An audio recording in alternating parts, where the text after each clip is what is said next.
अस्सलाम स्टूडेंट्स। तो हमारा जो टॉपिक है वो इक्वेशन ऑफ मोशन चल रहा है। कल हमने फर्स्ट इक्वेशन ऑफ मोशन पढ़ी थी।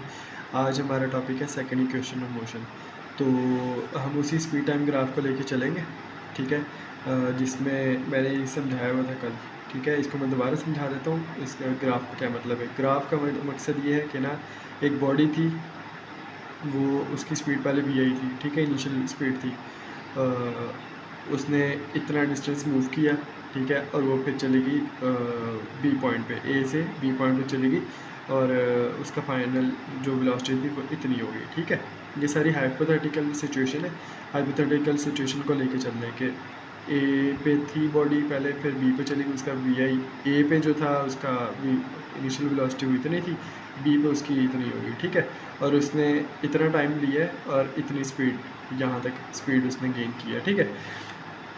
तो सेकंड इक्वेशन मोशन क्या कहती है कि इस स्पीड टाइम ग्राफ के मुताबिक जो बॉडी ने टोटल डिस्टेंस कवर किया है वो है ओ ए बी डी, ठीक है। मतलब ये जो कलर वाला एरिया है ना, ये सारा ये किया है बॉडी ने कवर किया, ठीक है, क्योंकि बॉडी यहाँ से चली थी और यहाँ पे गई है, तो इसने ये सारा कवर किया है, ठीक है।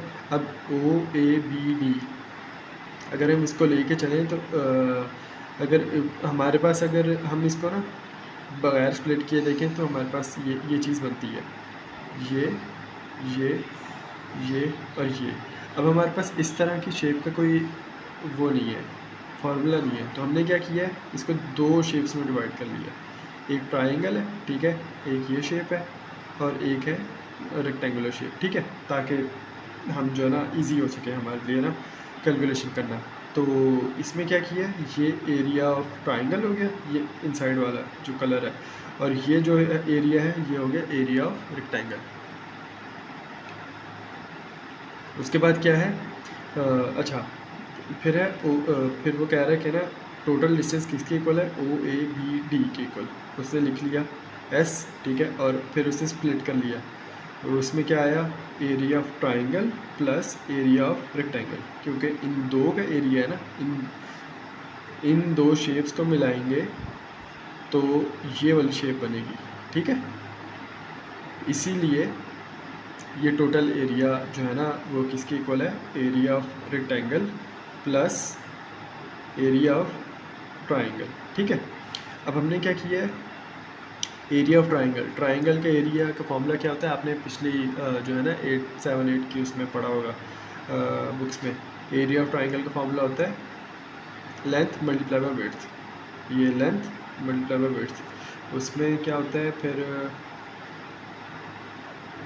हाँ, रेक्टेंगल, यहाँ पे था मैं, एरिया ऑफ रेक्टेंगल क्या होता है, O A multiply by O D, width multiply by length, ठीक है। ये विड्थ है और ये लेंथ है, तो इसमें विड्थ क्या है, वी आई की इक्वल है, ठीक है, और लेंथ क्या है, वो टाइम की इक्वल है। हमने ये पुट कर दिया, ये इक्वेशन 1 हो गई है, ठीक है। अब इसके बाद है area of triangle. Area of triangle क्या होता है, 1/2 बेस मल्टीप्लाई बाय हाइट, ठीक है। ये बेस ए सी, और ये सी, ये होगी बेस, और ये होगी बी सी, ये होगी हाइट, ठीक है। उसमें हमने पुट किया बेस किसके इक्वल थी, टाइम के इक्वल, ठीक है, और हाइट किसके इक्वल है, ए टी के इक्वल, हमने पहले पढ़ा हुआ था, ठीक है, ए टी के इक्वल है ये। उसमें हमने बस वैल्यूज पुट करनी है, ये इस वाले इस इक्वेशन में, ठीक है, ये जो इक्वेशन है ना इसमें पुट करनी है हमने। Total distance area S is equal to area of rectangle plus area of rectangle plus area of triangle. हमने वैल्यूज पुट की, एरिया ऑफ रेक्टेंगल क्या है, V I multiply by T, और एरिया ऑफ ट्राइंगल क्या है, 1/2 A T का 1/2 T multiply by A T, ठीक है। और ये हमारे पास आ गई सेकेंड इक्वेशन मोशन, जो ये कहती है कि जो टोटल डिस्टेंस है बॉडी ने जो कवर किया है वो V I T plus 1/2 A T का स्क्वायर होता है, ठीक है। ये है इम्पोर्टेंट, ये बहुत इम्पोर्टेंट है, ये वाली इक्वेशन मोशन।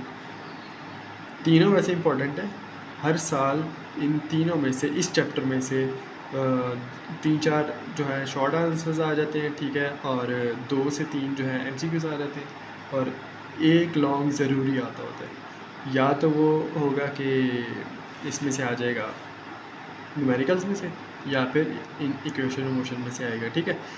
तो इसके जो है ना नोट्स मैं इस वेबसाइट पर डाल दूँगा prostudytips.com, तो आपने यहाँ से जाके ले लेना, ठीक है। Thank you so much. अल्लाह हाफ़िज़।